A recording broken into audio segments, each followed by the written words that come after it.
te pui zipa kahin ko zing uve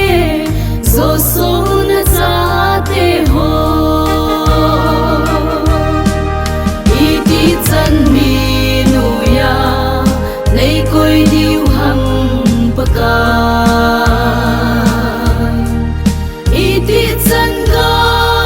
te khun nu ya nei koi diu hang na lung hai na ipi ka bo diu hang paka o chung pathin ka leng vai gam ta ve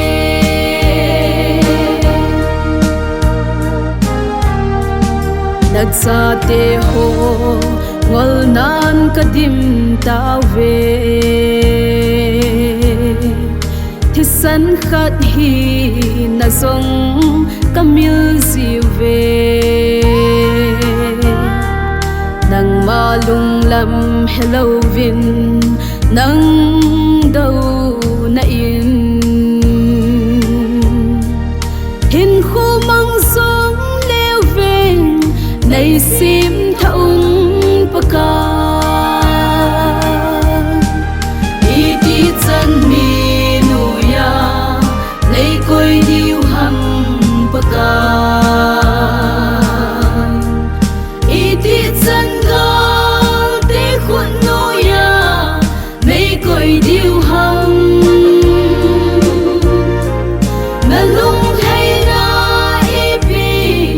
ka bo diu hang paka o chung pathin ka leng vai gam ta ve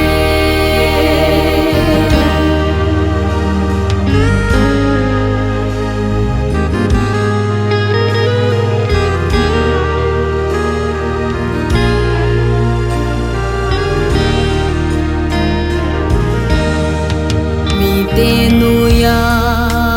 hi ka chim tao ve